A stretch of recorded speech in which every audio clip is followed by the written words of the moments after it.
They are not free to alter the divinely decreed pattern that only men will hold offices in the priesthood.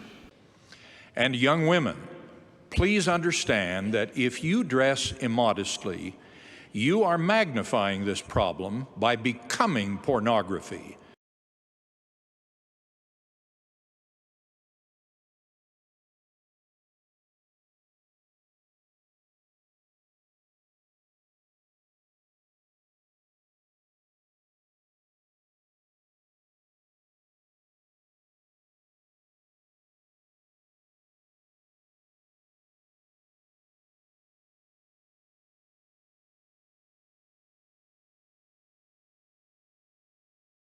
It was during my young adult years that I began to gain a deep testimony of God the Father and his beloved Son, Jesus Christ. I came to know for myself that Jesus Christ was born of the Virgin Mary, who was a precious and chosen vessel. They go to the temple along with our 11-year-old young women. By directing who will be given the authority of the priesthood, who will hold its offices, and how its rights and powers will be conferred. For example, a person who holds the priesthood is not able to confer his office or authority on another unless authorized by one who holds the keys. Without that authorization, the ordination would be invalid.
Travis Wangoodsall.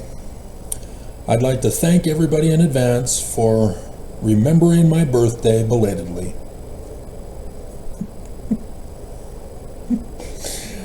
Yep. Even Kate Upton sent me a Valentine or a birthday gift. Thank you, Kate. Thank you. Yeah, me and Kate, we're tight. We go way back to last year when I bought the calendar. So, yeah, even the internet knows my age. YouTube knows my age. Stupid. And to have the Church of Jesus Christ of Latter-day Saints demanding a blacklist. I mean, that everybody is forced to reveal their age to the internet for whatever we use it for. They want it all. internet already knows my age. Already knows. There's no need for proving identity. Whether it's social media, an app, or I guess even porn, signing in to YouTube, none of that is needed. The internet knows my age. Real simple, not complicated. And yet the church still wants to take away agency. So that was in the news last week, at the end of last week. Those apps now force you to prove your age rather than prove you're over 18, which they should already know, but I mean, still, they know. There's no need for this crap. And if you're a parent who has a kid and you give them full reign over the internet and phone, that's on you. If you're going to pass the buck of sex ed to the church, to the Utah public school system, and to the internet, that's on you. So, St. Patrick's Day. There's a lot packed into this, and it all comes from the Egyptians. So we'll do Horus last. St. Patrick, for which the day is celebrated, but not a national holiday. What the hell? Trump, if you're listening, I hope you can designate today a national holiday. Or does Congress have to do it? Order them to do it. There's a bunch of legends associated with St. Patrick, for which the Catholic Church designated him as a saint, because it's all true, just like the first creed of Christianity, turning the Jewish prophecies and revelations into literal histories. And so, yeah, these are prophecies and revelations, not literal histories. So the first one is using a shamrock to prove the Catholic Church is true. This was back in the 17th century. All last week, just a slight glitch that one morning, Saturday was it? Or was it Sunday? And then smooth sailing, and then today, boom. It happened even before I started the video too. 2 already, because obviously he started his shift at 11.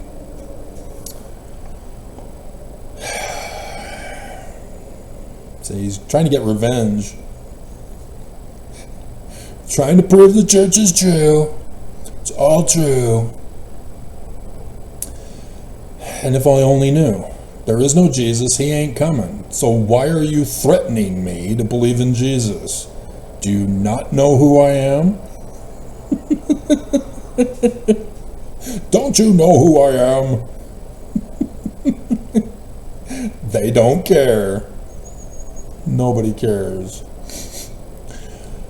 And so the Catholic Church is trying to use the Shamrock legend to attribute to St. Patrick because of there's three things on the shamrock leaf, and therefore it proves that the first creed of Christianity is true. No, you can't do that. Homoousion is, by definition, not real. You can't use it because a shamrock is real. And so therefore, it cannot be used to describe something not real. And they don't get it. Doesn't matter what thing in reality you use, it will never explain the not real homoousion, Jesus. can't be done. You fail once you begin to try it. Because it's false. Did you not run Matthew chapter 7 verse 15 on's test? See, that test requires things that are real. Fruit, it's real. Guess what? You can't pull this crap. But it will be the official flower of Zion. Or plant.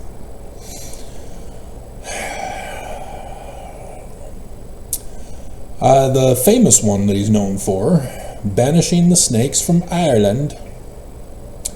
Yeah, it never happened because they were already gone like 400 years or so, 300 years or so before.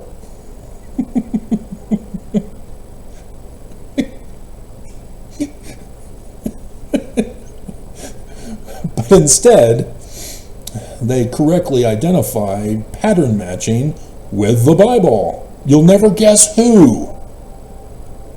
No, not Jesus, per se. The Jewish Christ, Moses, and his serpent staff, with the Exodus. And so, yes, Moses chasing off the two serpents of the false priests is where they get that from. And so, yeah, even with Revelation, talking about the latter days, the serpent, and dragon, that's all part of this. He is the symbol of the man like Moses. And the earliest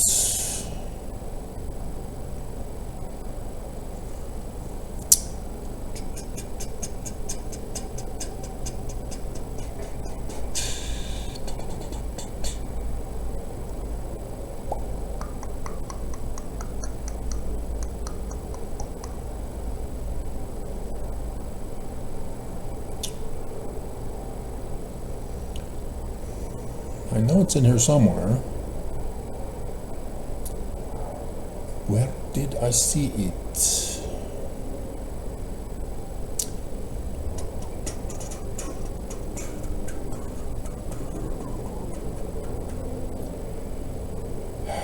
Because it has the guy's name.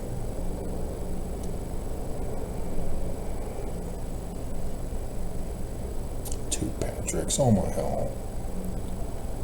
Breastplate, crosses. Okay, that's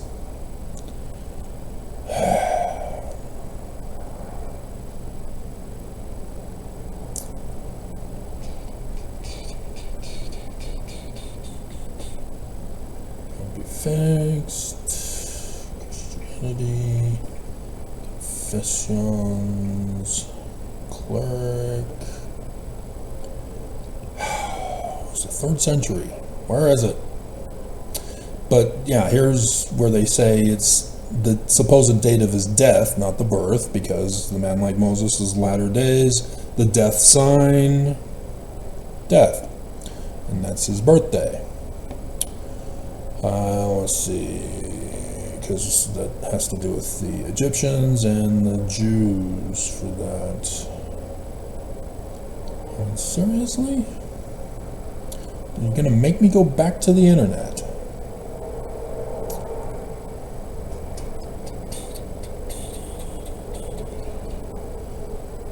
Because the guy's was highlighted.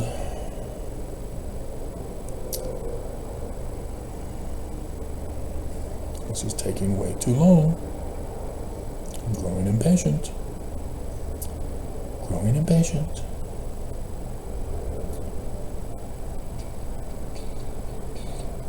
Second piece of evidence.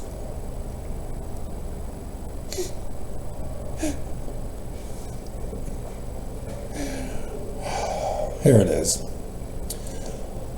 It was with the snakes. It was during the 3rd century, so pre-Christianity. He's not even Christian.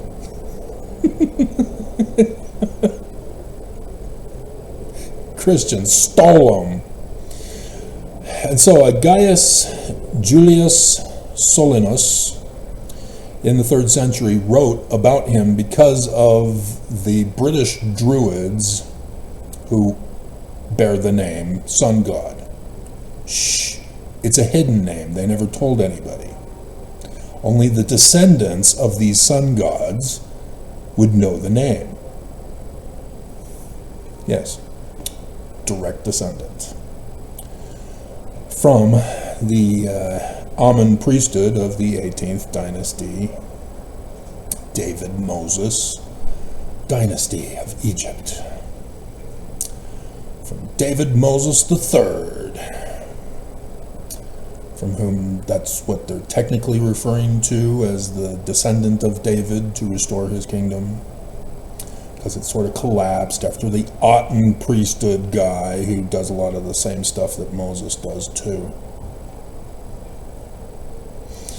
Not the same character, using those characters to tell the prophecies of the future guy. The Egyptians, yeah, those were all literal history people.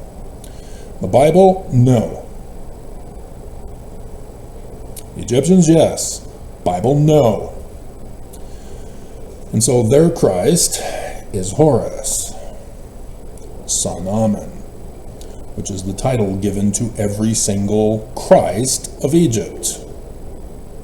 Pharaoh.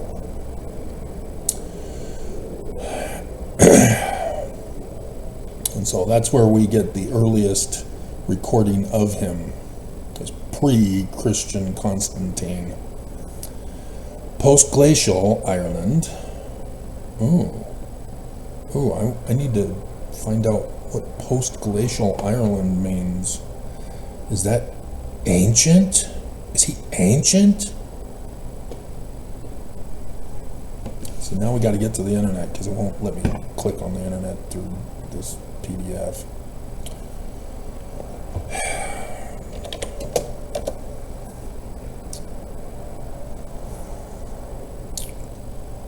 See, the internet knows who I am. They can't fool me.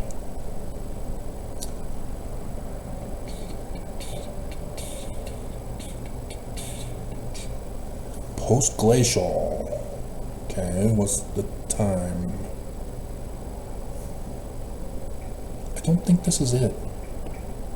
Post-glacial Ireland. It's supposed to be post-glacial. Why are you listing reptiles of Ireland? Wikipedia! What the hell?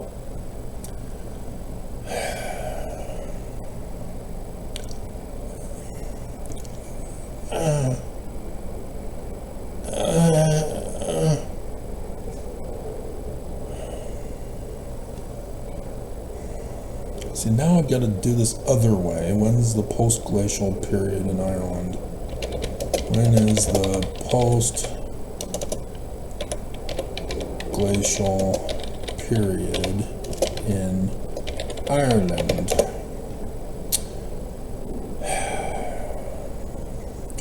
I'm not going to trust AI.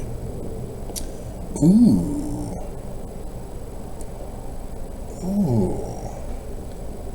35,000 years ago. Ooh, that's much longer than I thought. At no time has there ever been any suggestion of snakes in Ireland, so there was nothing for St. Patrick to banish. Just like a museum. Just like Second Coming of Jesus. At no time was Jesus ever Christian. Therefore, there was never going to be a second coming. Feast on that. So here's another one. Again, obvious what they're doing here with this. His fast on the mountain. So they only focus on Moses. I don't see a reference to Jesus, who plagiarized Moses.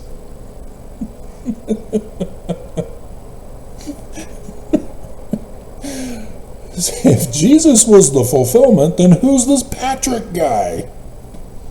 What's he doing? And so, yeah, top of the mountain. Yeah, guess what, Mormons? That's you, Utah. It's phonetically the same as Judah, the betrayer. And so, yeah, it's talking about the last judgment, final desolation, but they're referring to it in the land of Ireland instead. And so, yeah, all of the writings and music of Ireland must be put in our scriptures and hymns.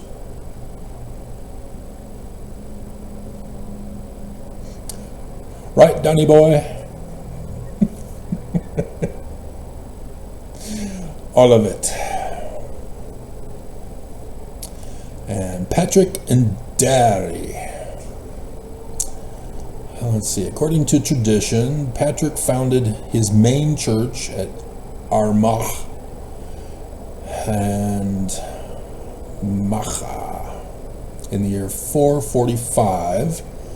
Mercure writes that a pagan chieftain named Derry would not let Patrick build a church on the hill of Ard Macha, but instead gave him lower ground to the east. One day, Derry's horses die after grazing on the church land. The great and abominable church. He tells his men to kill Patrick, but is himself struck down with illness. Oh, I'm seeing the curse of Joseph Smith upon Nelson on this one. Interesting. Nelson, if you're listening from your deathbed, I hope you pay close attention. See, they're doing the protagonist-antagonist battle here. And for the false accusation against Patrick, Derry is suffering from it. That which he wants to impose on St. Patrick is what he gets instead. Purim. Let's see. Derry's men beg Patrick to heal him, and Patrick's holy water revives both Derry and his horses. Derry, so you see resurrection, latter days, the battle, it's restoration of Joseph Smith, not raising from the dead. Derry rewards Patrick with great bronze cauldron, a lucky pot of gold, with blue diamonds, yellow stars, green clovers, and blue diamonds. Although I remember the diamonds were added in as a child. I don't think they were the original. Should we look that up too? And so, yeah, I have very few traditions being all alone, but one of them is buying Lucky Charms for my birthday.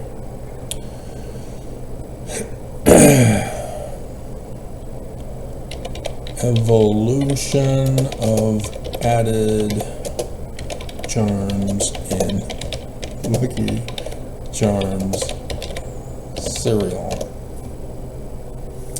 The History of Lucky Charms by General Mills. I just remember them being a thicker cereal in the original days. Oh, I do remember that too. It's, yeah, Post cereal? I think Post cereal was like that. So yeah, that was, they're reverting back to that old box. Currently. Fascinating. So am I able to... Oh, come on.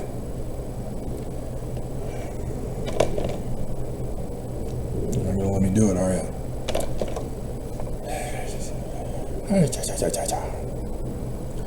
Ah, me Lucky Charms. Whoop, whoop, whoop, whoop. The original version featured oat pieces shaped like bells, fish, arrowheads, clovers, and X's. Porn! Paired with colorful marshmallows in the shapes of green clovers, pink hearts, orange stars, and yellow moons. There we go. So yeah, can we get this for the history books? We'll add it to the Zion Bible. We can't have that. What the hell? God. Unbelievable.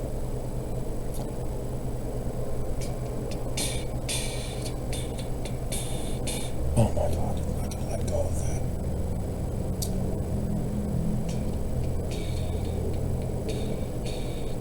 I'm just going to have to deal with it unless I do a copy and paste into a Word program. Oh, we all were begging for this when they came out, and I didn't see it at the store. Just the marshmallows, Lucky Charms. Just the marshmallows. Just the marshmallows, ma'am. Just the marshmallows.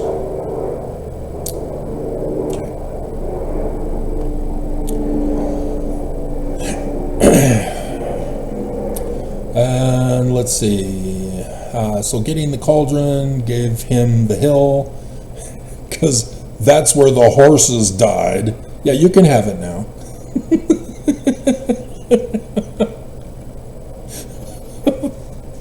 But it's also symbolic of Zion getting destroyed and then the Exodus to rebuild the desolate wasteland. And of Machad to build a church, which eventually became the head church of Ireland.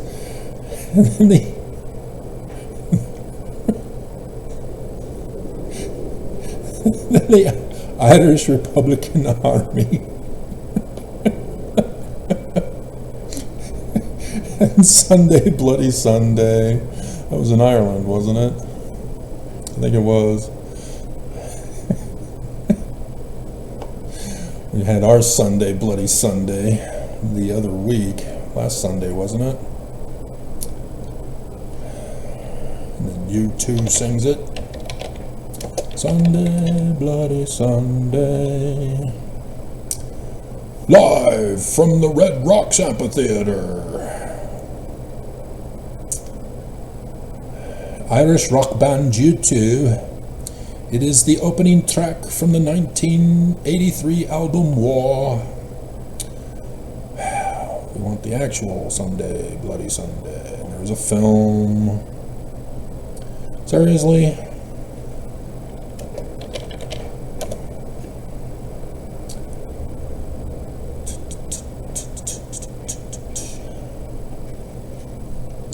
...1905 event in St. Petersburg. It was Russia? In which 4,000 unarmed citizens were killed by state forces.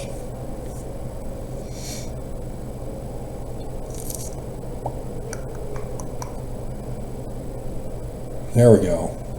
There's another one. Sunday, Bloody Sunday happens a lot. The song is protesting the violence that occurred on January 30th, 1972 in Derry, Northern Ireland. The event became known as Bloody Sunday because 26 unarmed ... dots. Had to look up fandom for the U2 band. So where's the ... dots? 26 unarmed civilians were shot by British troops. That is what we are waiting for Armageddon and the fall of the Great and Abominable Church. The trigger. And just like I saw in Gladiator 2, where the soldier, they surrounded everybody in the stadium because everybody was getting upset. And then they found that their Christ had returned from the dead. Which, oh man, that was just, perfect. Perfect. to have the son actually be the son of the gladiator, and then the mother has him get away to save his life, but he thinks that mom doesn't love him. And he ends up becoming a gladiator as a result. Oh, that was just perfect. Perfect. But yeah, the soldiers surrounded everybody in the stadium to have them calm down.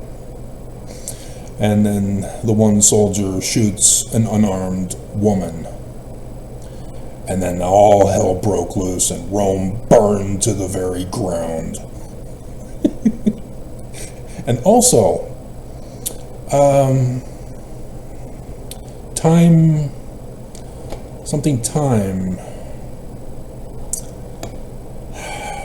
which was based on the historical event as they traveled back in time.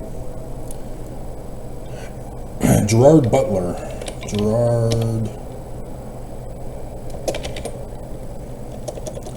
Spell it correctly. Butler. Timeline, yeah. A time machine is created, but they're having trouble figuring out what's going on, and it's ripping apart their atoms. But there's some people stranded back there, and so they get a bunch of people to go back, and there's a woman who's uninterested in love, and the guy keeps pushing. But it's back in French, battling the Brits, I think. The one key pivotal battle where the woman is murdered, and that just changes the whole course of history with her assassination. And so on. And shh, don't reveal the ending, Travis. Don't do it. Don't do it. But it has to do with the first thing they find. Even though it's been out for decades, shouldn't be a spoiler alert for anybody. So yeah, that's what we're waiting for. The trigger event. What is going to cause? Because obviously Mormons are just laying down their lives for the church so that there won't be a trigger event, even though there should have been billions of them by now. Anyway, so Dari has similarities with Dagda, the Irish god who owns a cauldron of plenty, a lucky pot of gold. In a later legend, a pagan chieftain is named Crom. Patrick, I'm surprised that Stargate didn't veer off from the Egyptians to go to the Irish. They went to the Norse instead. Oh, Thor! Yes! He's much older than the Egyptians. Who wrote that script? What the hell? And when is Amazon putting out the new stuff? Come on, Amazon. We caught and killed it. Took the example from the tabloid that caught and killed Trump's big story that everybody knew anyway.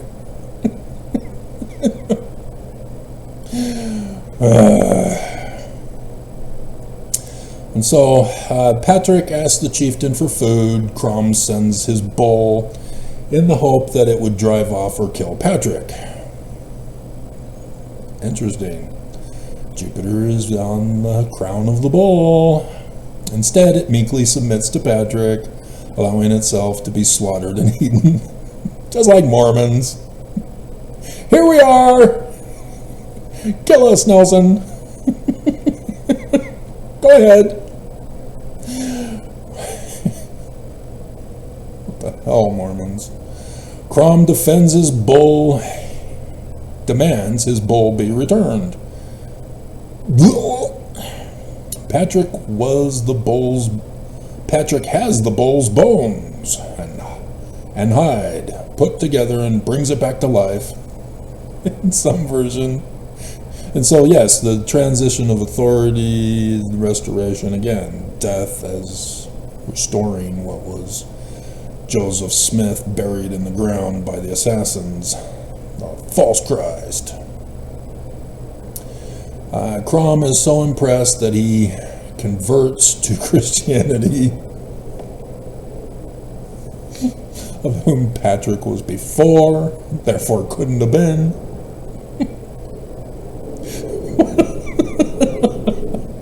While in others he is killed by the ball. The Purim, that which you falsely accuse and condemn to punish with, is what you get punished with. They're using the Purim over and over again. And that, I see, is why they chose March 17th for his death, rather than whatever his birth could have been. Patrick speaks with ancient Irish ancestors. You mean the Egyptians? 12th century. Tells of Patrick being met by two ancient warriors, the two Nephites. The Book of Mormon isn't therefore literal history true as Christian. See, Travis! During his evangelical travels.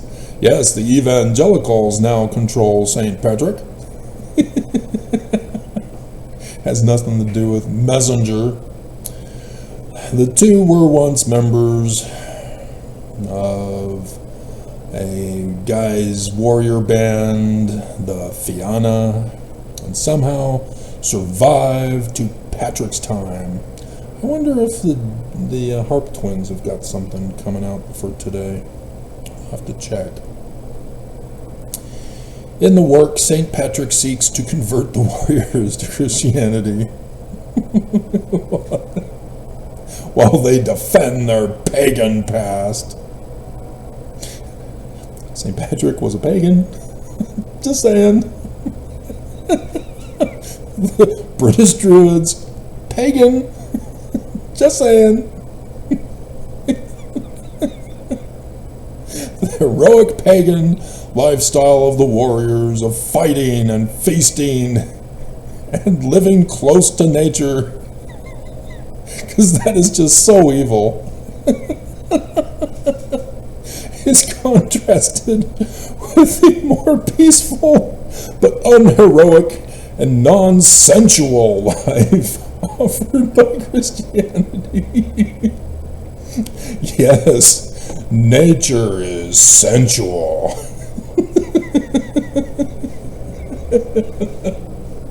We must purge ourselves of all material things. That's where it came from. You turn Jesus into homuzion and everybody goes cuckoo for Kool-Aid. And Patrick and the innkeeper. A much later legend tells of Patrick visiting an inn and chiding the innkeeper for being ungenerous with her guests. Is this Lilith? Lilith? Patrick tells her that a demon is hiding in her cellar, Lilith, and being fattened by her dishonesty. Is it Lilith? Come on, what's her name?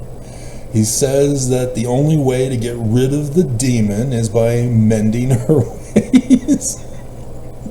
You be good. That always stops Mormons in their tracks, doesn't it? Sometime later, Patrick revisits the inn to find that the innkeeper is now serving her guests cups of Kool-Aid. Whiskey. Filled to the brim. He praises her generosity. Oh, whoops, wait a minute. This is a violation of the word of wisdom. And brings her to the cellar where they find the demon withering away. It then flees into a flash of flame And interesting, like a bolt of lightning or the abomination of desolation as interpreted by Christians. And Patrick decrees that people should have a drink of whiskey on his feast day in memory of this. This is said to be the origin of drowning the shamrock on St. Patrick's Day. And that's why the Irish get drunk all the time. It's a religious thing. According to the Annals of the Four Masters, this is the battle for the body of St. Patrick. The church didn't even want the bodies of Joseph and Hiram. You keep them. We don't want them. We'll take the temple and the land and the documents so that we can cover them up and hide them from Mormons. But we don't want the bodies. Nope. An early modern compilation of earlier annals, his corpse soon became an object of conflict in the battle for the body of St. Patrick.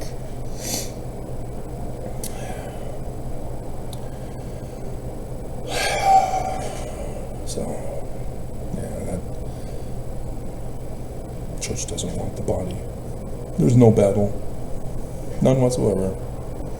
And so, yeah, the two Patricks theory. Come on, guys, cut it out. You had it right when you recognized the pattern with the Bible. Alrighty, wasn't that fun? 34 minutes wasted.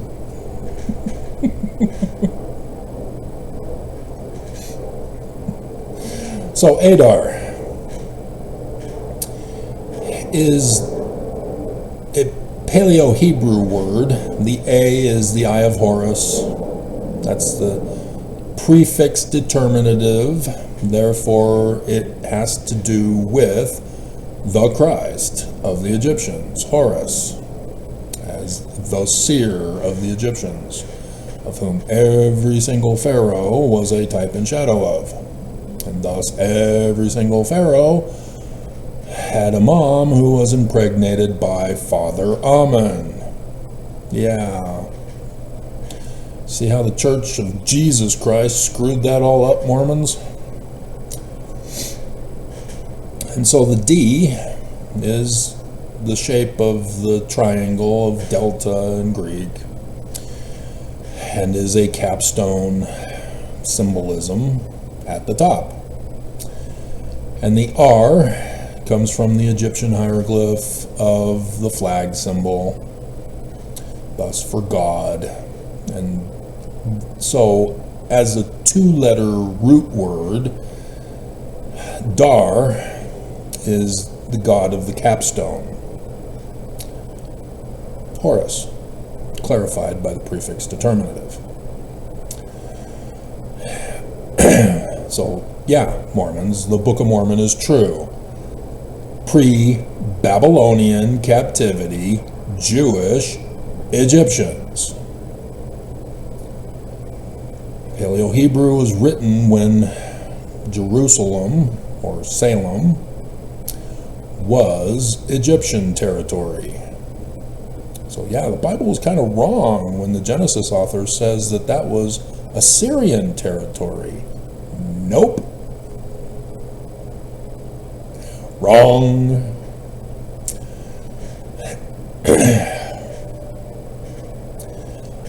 And so the Jews celebrate today as a feast day of Yom Adar, referring to Purim, the birth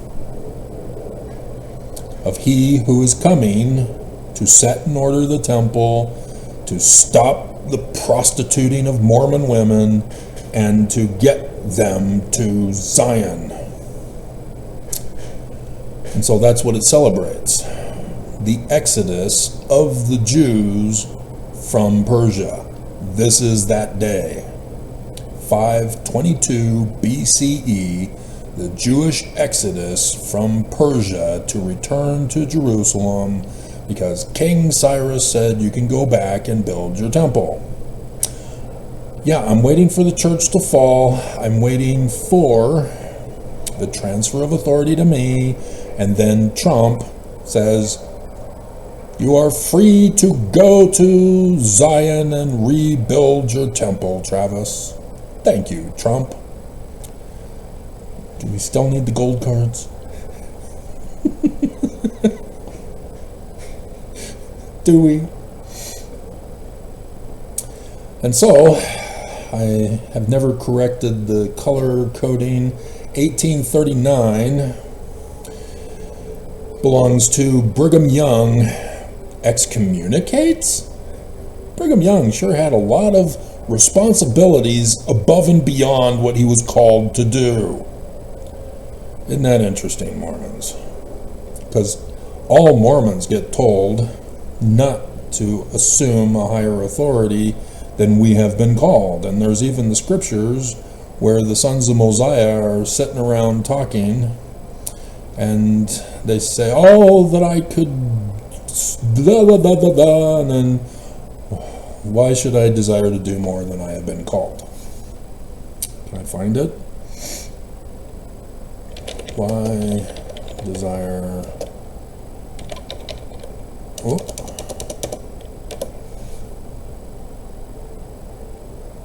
Excellent. Alma 29.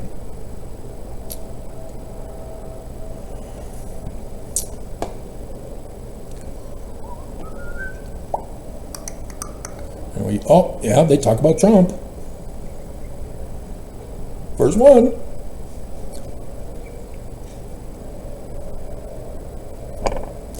Oh, that I were an angel, and could have the wish of mine heart, that I might go forth and speak with trump of God, with a voice to shake the earth, and cry repentance unto Mormons. Yea, I would declare that every soul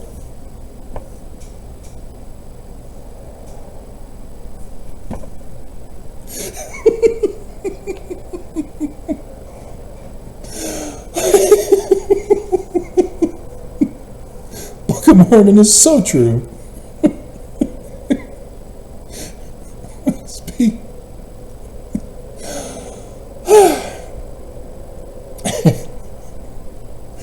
Shake the earth. Earthquake.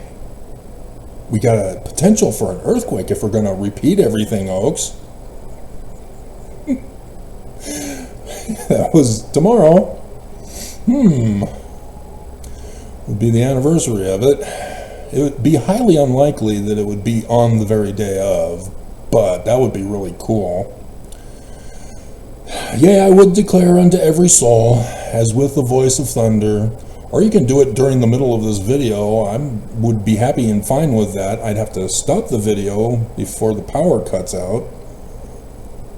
But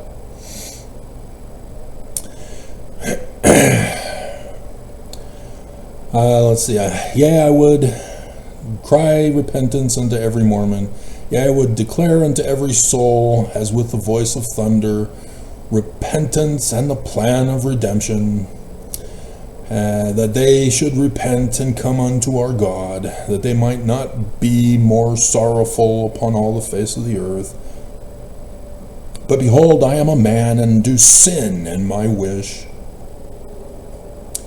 For I ought to be content with the things which the Lord hath allotted unto me. And the church uses that on Mormons who are poor. Live within your means. And the bishops are supposed to tell you, well, you get money, you have a job, live within your means. Let's teach you how to budget. Okay, first, 10% to tithing.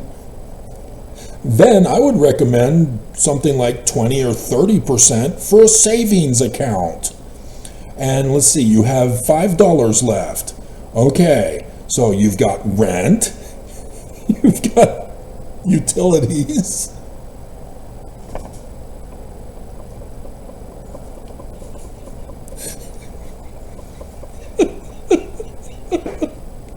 Transportation costs to get to work.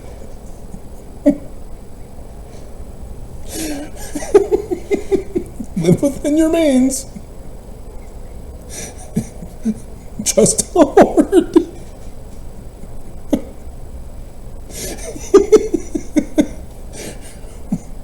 We're not going to just give it to you.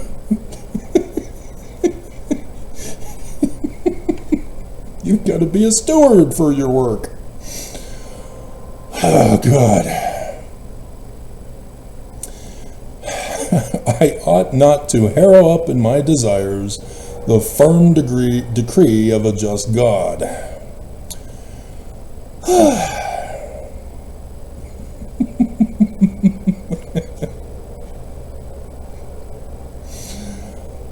Why should I desire that I were an angel, that I could speak unto all the ends of the earth?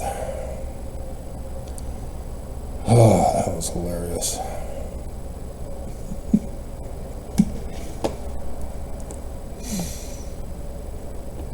Oh, man. Whew.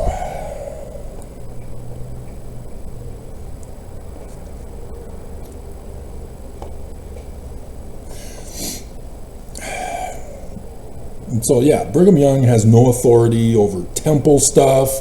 He has no authority over administrative stuff. He is the mission president. That's it. That's all for the keys of Peter, James, and John. Not complicated, Mormons.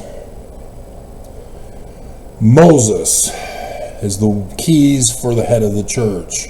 So says Joseph. So says the Book of Mormon. So says the whole Bible.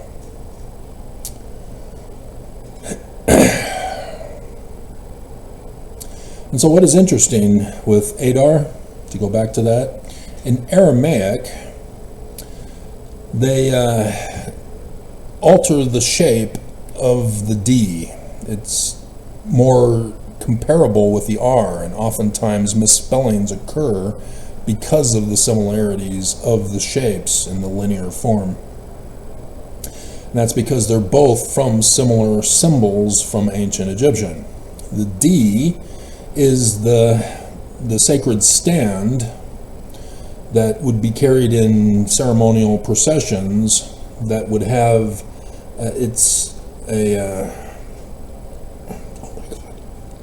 that shape, but this way. Walk like an Egyptian. And so there's the little thing sticking out, that's the wood thing sticking out at the end. And then you are able to put stuff on top of it in the ceremonial procession. For the Egyptians, a phallus. He's supposed to be a male. And thus the crown and circumcision, obelisk, all that stuff are associated with it. And thus the capstone. Same thing. All symbolic, all pictorial symbolic. Visionary language, seer language. And so that's why it was changed to that symbolism, as it's on the top of the sacred stand that is carried in procession. And so like a pyramid, the capstone is at the top with a cornerstone for the base that Mormons rejected. And it has become the capstone. And Mormons deny it and destroy it. And so they are being still the flag symbol, which is the same kind of thing. You have a stand and then cloth attached to the stand at the top. And that's why the two in Aramaic are similarly shaped, distinguished only by the D with a little thing sticking out at the end. Jot.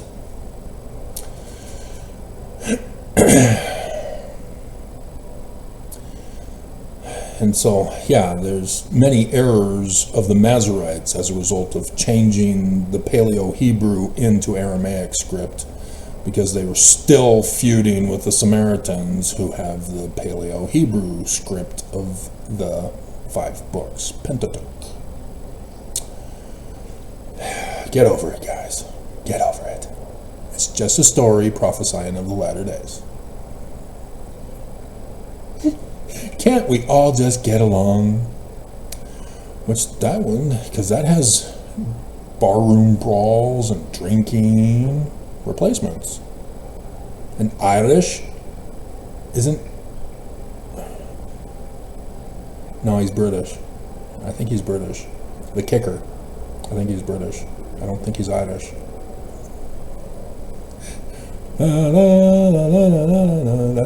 That's British. Manchester United. That's British. British, yeah. But yeah, bees. Oh man, those are scary. Quicksand. Oh, yeah, that's scary too.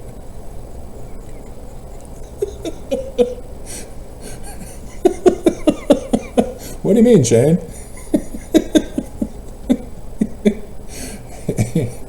So if any of you have any guns, please hand them in. And then bad girls. Yes! Awesome. Do not edit that part.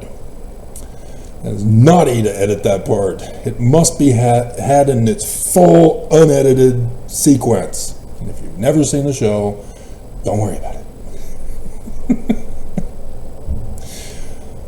And so, Purim. This is where the curse of Joseph Smith comes in. Brigham Young is the enemy. Had Joseph Smith murdered. Paid the Judas price to do it. Sent 2 mercenaries to make sure it got done. Willard Richards and John Taylor. I do this video every single year for Joseph's death day.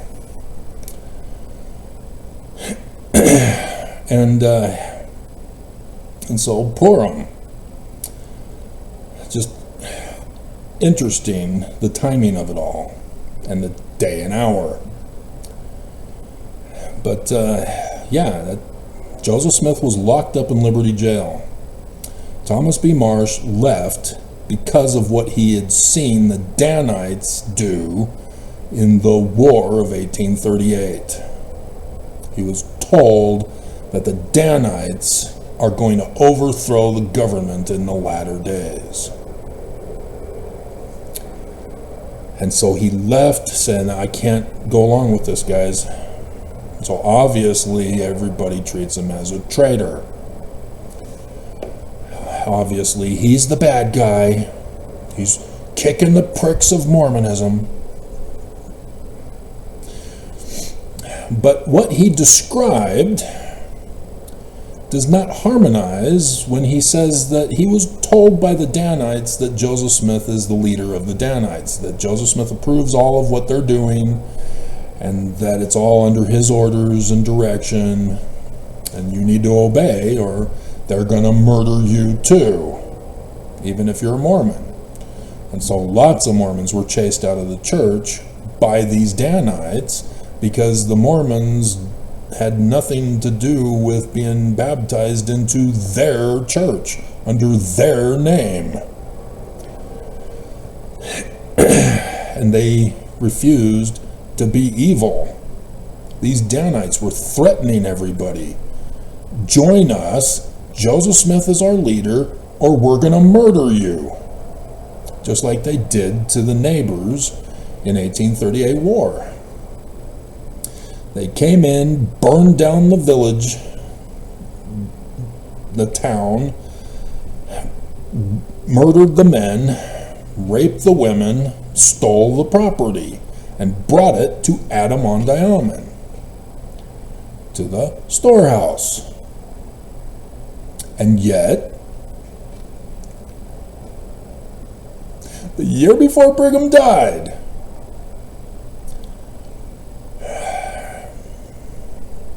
he comes out with a brand new document never seen before, never published before. Section 117, verse 11. Oops! Somebody forgot they framed Joseph.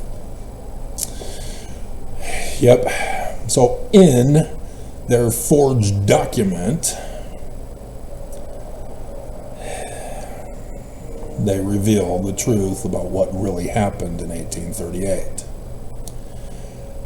And it's very clear from the affidavit that Thomas B. Marsh was not excommunicated by Joseph Smith. One, because Joseph was in Liberty Jail. Two, because the affidavit makes it very clear why he left the church. Because of the Danites. Not for defending his wife's honor. She has no part in any of this. George Albert Smith made it all up. To frame and blame women, to submit to your husbands, and to hand it over to the storehouse of tithing, as well as to subject women into subservience. To frame and blame women. And so, are there any other women who are framed and blamed for doing stuff? Yeah, you can trace it to a Danite. Other women who caved and lost their honor and integrity because they didn't want to die would write in their journals what they were told to say to frame and blame other innocent Mormons who were disloyal, like Joseph Smith, the founder. The Danites were doing it. And so, yes, Joseph Smith is vindicated in the Joseph Smith papers, exposing the lies and abuses of these Danites, the evils and abominations. And nobody wants to study him. Everybody's sure they now know the truth and they're all wrong. And so as a result, what Brigham Young did to Joseph Smith and Thomas B. Marsh was the president of the 12, and this coup made Brigham the president. So Nelson,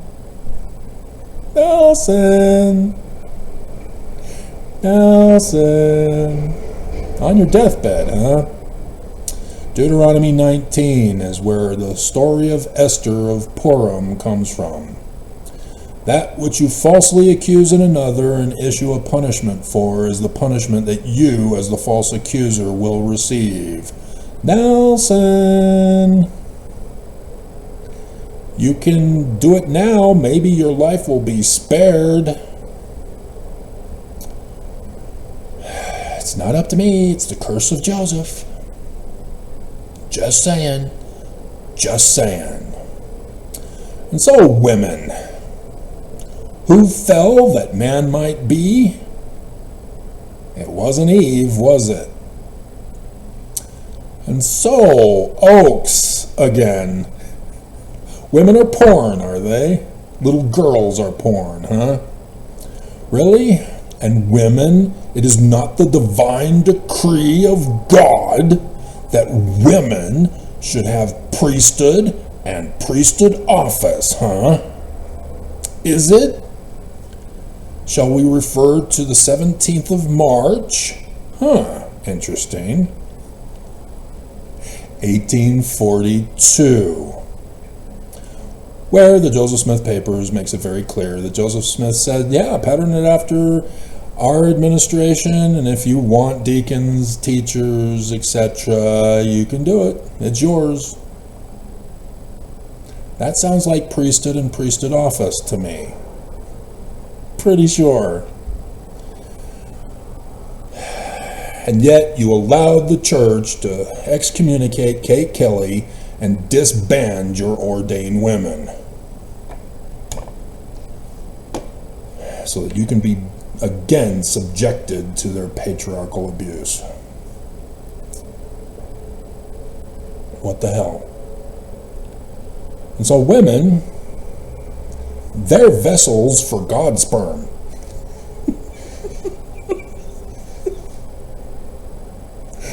So says Holland.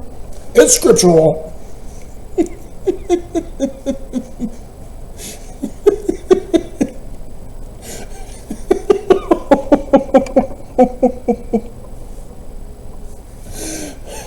So yes, somehow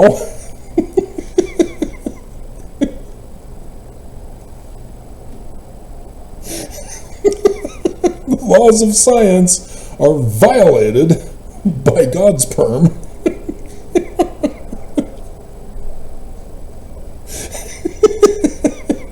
to prove that non-Trinitarian Jesus is true.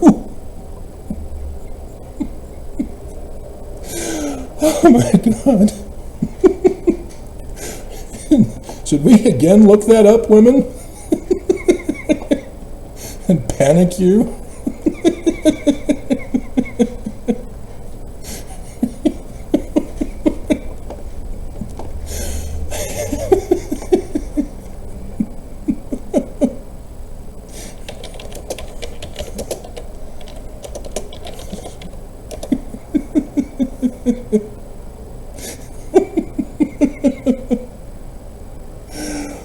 Oh my God.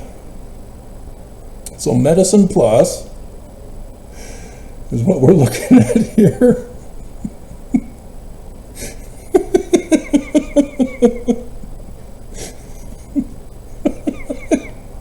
On average,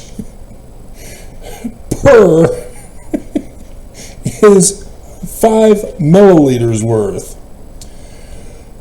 And per milliliter is 200, or actually 150 million of them per milliliter, and that's 5 milliliters. And thus, 150 times 5, 25, 750 milliliter, or million, per. And only one gets in? That's a lot of death of God's sperm.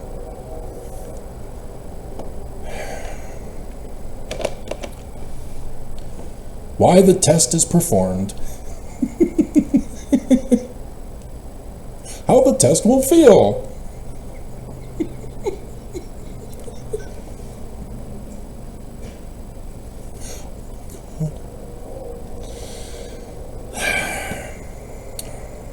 I mean, seriously, Mormons.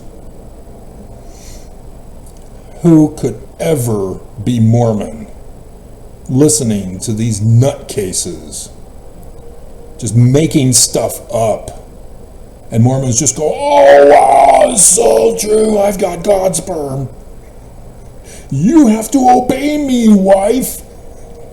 I've got God's sperm. And they use it to perform the most horrendous, abominable actions towards women.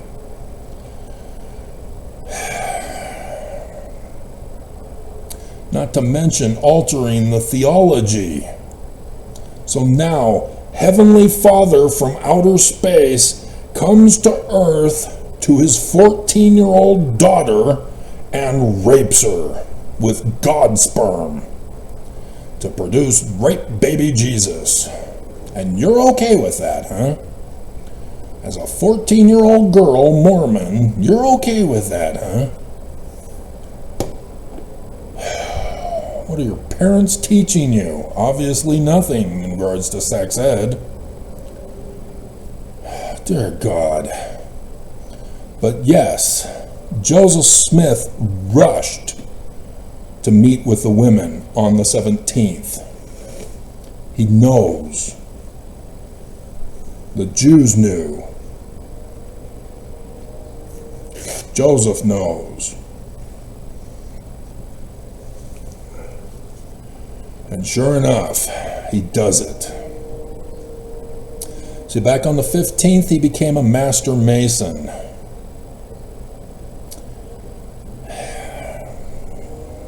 The apprentice, under the master, has now become the master. And interestingly, of the enemy, Freemason Lodge.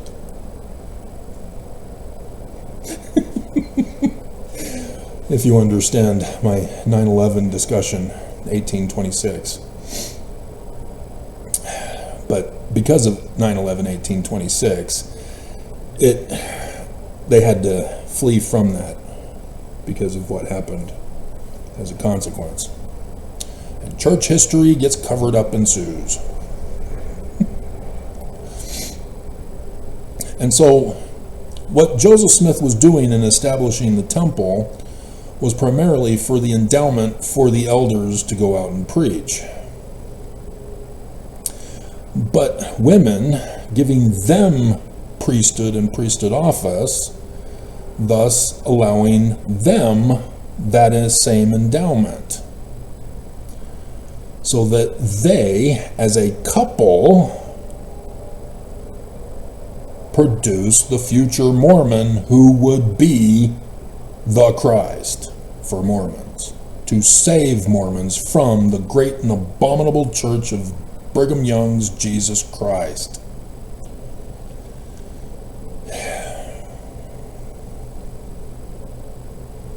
And thus we celebrate Saint Patty's Day.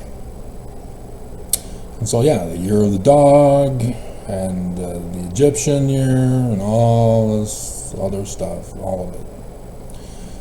The 50th year is the Exodus year, to release the captive Mormons from their bondage.